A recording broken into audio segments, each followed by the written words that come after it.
Faço assim para não fazer barulho, que pega da rua acaba fazendo barulho.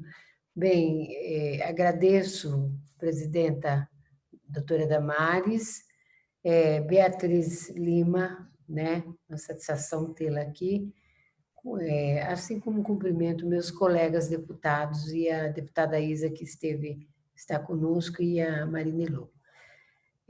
Beatriz, só de assumir uma pauta tão dolorida quanto essa, eu já acho que, por si só, né, já é um mérito.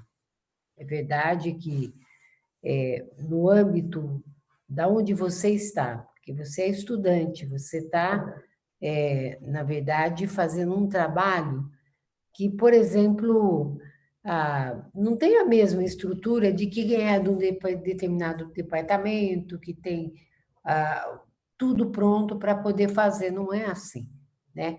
Então, eu estou começando a localizar um pouco de como você está expondo, e é uma exposição real também, eu considero. Por quê? Não é alguém falando de vocês, é vocês falando para nós o que acontece com vocês. Isso é importante. E o que vocês estão fazendo. Agora, de qualquer maneira, se não é na forma de dados, relatos também, eu acho que poderia ser mandado para essa CPI, deputada Damares, relatos de jovens acometidas, não têm coragem de, não querem falar, né? Não querem tocar nesse assunto, que foram, sim, vítimas não só o assédio, mas sexualmente atingidas, né? Então, se tiver relatos, tiver, sabe, alguma coisa que agregue, né? Isso é bom, isso sistematiza tudo que você fala, né? Não necessariamente apresentar uma tela, um número, mas é muito mais rico, talvez, pegar relatos. Talvez você esteja nessas condições. Aliás, na próxima, deputada, a gente pode pedir, se não tem os dados, traga os relatos. Relatos também, para mim, é um dado vivo, né? É uma prova viva de que está acontecendo. Bom, no seu trabalho, né, aí que você faz com relação ao acompanhamento, né,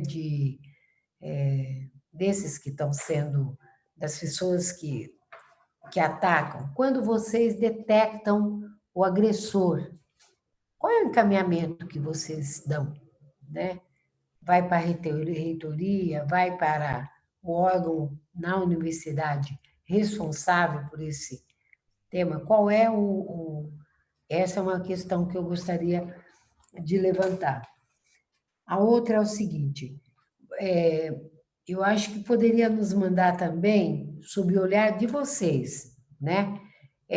Quantos, nesses últimos anos aí, né? Quantos foram acometidos pelo assédio, né?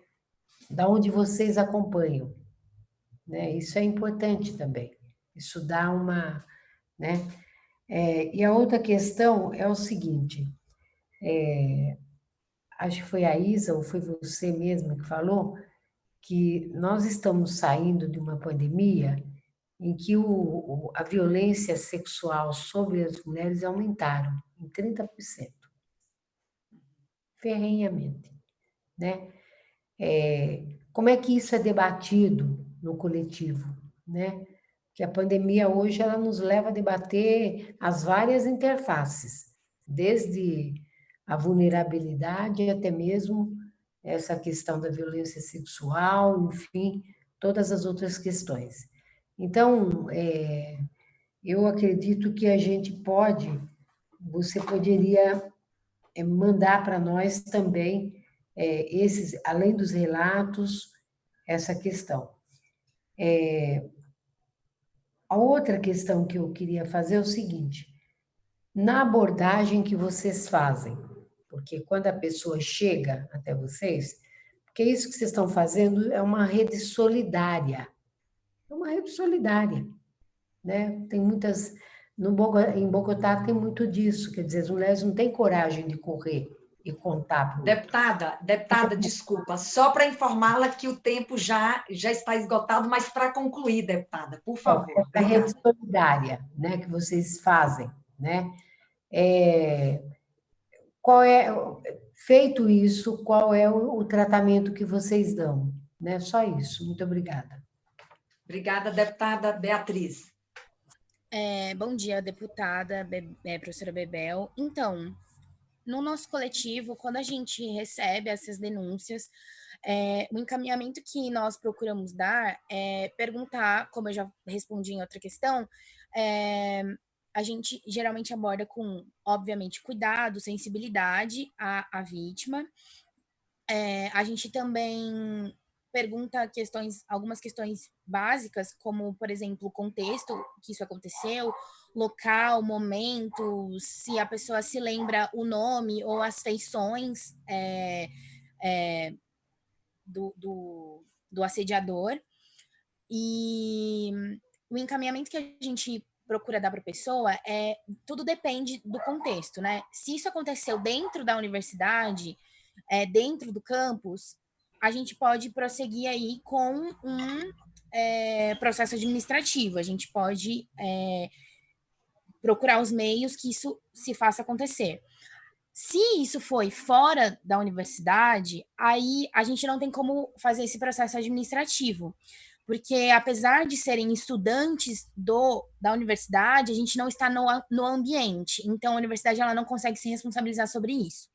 Nesses casos, que são a maioria dos casos, porque como eu mencionei, a maioria desses assédios se dá em festas, em eventos, em confraternizações que acontecem fora da universidade, a gente busca as autoridades policiais. Acontece que nós, como a senhora mesma mencionou, a gente é um coletivo, a gente não tem assim como tomar as nossas providências, então a gente apenas orienta a vítima. As nossas orientações elas são pautadas em procurar a autoridade policial, fazer a denúncia. A gente já até se ofereceu a acompanhar a vítima num posto policial. A gente sempre dá essa orientação, inclusive quando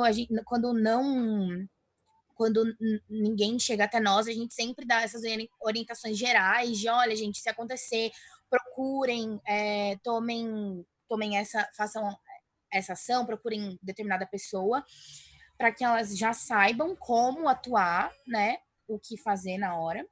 E só que como eu mencionei antes, muitas vezes esses assédios, as vítimas dessas situações, elas têm medo. E a gente também não pode deixar de mencionar que a justiça no Brasil existe uma morosidade, né? Existe aí uma dificuldade nessas denúncias, existe todo um leque de questões que envolvem as denúncias e as mulheres e o assédio.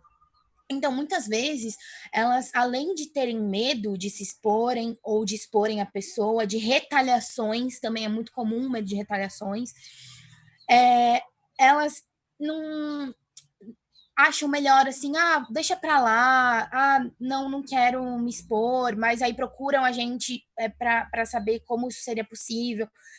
Dependendo de quem é o assediador, a gente conversa com outras pessoas também, procura conversar com o próprio rapaz. Se não, se ele, por exemplo, tem envolvimento com alguma outra entidade, a gente conversa com os representantes dessa entidade para que conversem com eles. Então, olha, a gente recebeu uma denúncia daquela pessoa que vocês têm contato, por favor, fiquem atentos. E porque é isso, assim, a gente também não pode deixar de respeitar a vítima. E a gente não pode expor essa mulher. A gente sempre coloca a mulher como o centro das nossas atuações. Então, se a mulher ela fala que não vai denunciar, que não quer ser exposta, a gente também não pode obrigá-la a fazer isso. Então, a gente tenta atuar de forma que seja de uma forma respeitosa, né? Que siga ali enfim, os desejos da mulher, né? A gente sempre menciona, olha, você pode denunciar, mas se a mulher ela não tem essa vontade, a gente não pode tomar a frente por ela. Então a gente sempre tenta fazer essas atuações assim, sem também deixar passar e nada fazer, mas ao mesmo tempo fazendo de forma que respeite o desejo da mulher. Como eu mencionei também para o deputado Arthur, a gente não tem esses dados assim estatísticos. A gente recebe alguns relatos, só que eu também acho interessante mencionar aqui que a nossa atuação dentro de uma universidade é uma atuação muito real, muito de mão na massa, de fato, assim, a gente não tem, assim, apego a formalidades, porque a universidade, ela acontece ao vivo na nossa vida, a gente não fica, nós não criamos processos burocráticos dentro do nosso coletivo. Então, muitas vezes, é por isso que a gente não tem relatos documentados, a gente não tem números estatísticos, a gente não tem esses dados, porque a gente está preocupada com a vítima e está preocupada em resolver. Então, a gente não cria processos, a gente não cria dificuldades, a gente pega uma situação e tenta resolver isso de formas reais. E como eu falei, muitas vezes a vítima não quer ser identificada. Então, a gente também não tem como obrigá-la a documentar um fato ou alguma coisa nesse sentido. A gente já fez algumas medidas para tentar documentar e saber os relatos, né? Até para a gente também conseguir desenhar ali uma forma de atuação mais eficaz. Só que muitas vezes as vítimas, elas de fato não querem se expor, então é muito difícil. Acredito que tenha respondido as Beatriz, perguntas.